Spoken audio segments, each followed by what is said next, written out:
ഏറ്റവും വലിയ തമാശ ഞാൻ ആന്റണിയുടെ ലെഗസിയും ആന്റണിയുടെ രാഷ്ട്രീയ പാരമ്പര്യത്തിൽ നിന്ന് കുറച്ച് കണ്ടുകൊണ്ടല്ലോ കെ സുധാകരനെ BJP-യിലേക്ക് പോകാതെ പിടിച്ചു നിർത്തിയ ആൾ എന്ന ആന്റണി വിശേഷിപ്പിക്കുമ്പോൾ വാസ്തവത്തിൽ വലിയ തമാശ തോന്നുന്നുണ്ട്. രാഷ്ട്രീയ തമാശയാണ്. കാരണം അദ്ദേഹത്തിന്റെ വീട്ടിൽ നിന്ന് തന്നെ എന്താണ് ഉണ്ടായിട്ടുള്ളതെന്ന് നമുക്കറിയാം. എന്തായാലും അങ്ങനെ ഒരു ടേക്ക് എടുക്കാനുള്ള ഒരു കാര്യം ഇപ്പോഴും അദ്ദേഹത്തിന് ഉണ്ടെങ്കിൽ അത് നല്ലത് തന്നെ. മറ്റൊരു കാര്യം കൂടിയുണ്ട് എസ് കെ. ഇതിൽ ഏറ്റവും പ്രധാനം സുധാകരനെ സംബന്ധിച്ചിടത്തോളം അദ്ദേഹത്തിന് ഈ ഘട്ടത്തിൽ ഏറ്റവും വേണ്ടത് ഈ സമ്മർദ്ദ തന്ത്രം പരമാവധി ഇങ്ങനെ മുന്നോട്ട് കൊണ്ടു പിന്നീട് അധികാരം കിട്ടിയാൽ എന്തെങ്കിലും പദവി അത് തന്നെയായിരിക്കും. പക്ഷേ ഇവിടെ ഇപ്പോൾ നമ്മൾ എന്താണ് കേൾക്കുന്നത്? സുധാകരന് സീറ്റ് കൊടുത്തില്ലെങ്കിൽ സ്വതന്ത്രനായി മത്സരിക്കുമെന്ന് കേൾക്കുന്നു, BJP പിന്തുണയ്ക്കുമെന്ന് കേൾക്കുന്നു. സുധാകരൻ അല്പമെങ്കിലും ബുദ്ധി ഉണ്ടെങ്കിൽ ഈ കാലം കൊണ്ടുണ്ടാക്കിയ രാഷ്ട്രീയ പാരമ്പര്യം കൊണ്ടുള്ള ആ ബോധ്യമുണ്ടെങ്കിൽ അദ്ദേഹം BJP-യുടെ പിന്തുണ സ്വീകരിക്കുമോ, സ്വതന്ത്രനായി മത്സരിക്കുമെന്നുള്ളത് ഏറ്റവും പ്രധാനപ്പെട്ട ചോദ്യമാണ്. നമ്മൾ ഈ പറയുന്നത് പോലെ തന്നെ കണ്ണൂർ CPM-ന്റെ വലിയ കോട്ടയാണെന്ന് പറയുന്നത് പോലെ കോൺഗ്രസിനും സമാനമായ ഒരു പാരമ്പര്യം കണ്ണൂരിൽ ഉണ്ടെന്നേ.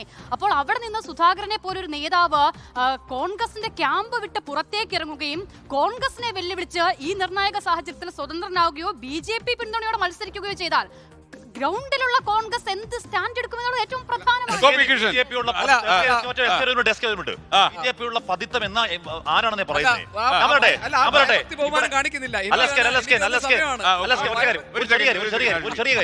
BJP-ക്ക് നിലവിൽ കേരളത്തിൽ MLA ഉണ്ട്.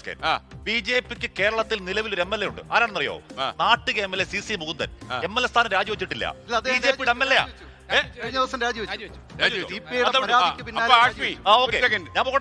പക്ഷെ രാജിവെച്ചില്ലായിരുന്നെങ്കിൽ അത് LDF-ന്റെ ക്യാമ്പിൽ പോയി MLA.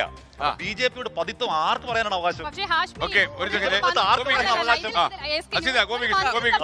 ഒരു മന്ത്രിസഭ ഒന്നാകെ തകർത്ത് ഒരു സംസ്ഥാനത്തെ ഒന്നാകെ BJP-യുടെ പാളയത്തിലേക്ക് കൊണ്ട് കെട്ടിയിട്ട് ഈ പേരുകൾ വളരെ എണ്ണിയെടുത്ത് പറയാൻ കഴിയും ഒരു ചർച്ചയിൽ. പക്ഷെ കോൺഗ്രസിൽ നിന്നും BJP-യിലേക്ക് പോയ ആളുകളുടെ പേരുകൾ അത്ര പെട്ടെന്ന് പറയാൻ കഴിയും. ഞാൻ പറഞ്ഞത് BJP-യുടെ പതിത്വം ഇപ്പൊ ആർക്കെന്നാ ചോദിക്കുന്നത്? ആർക്കും പതിത്വമൊന്നുമില്ല.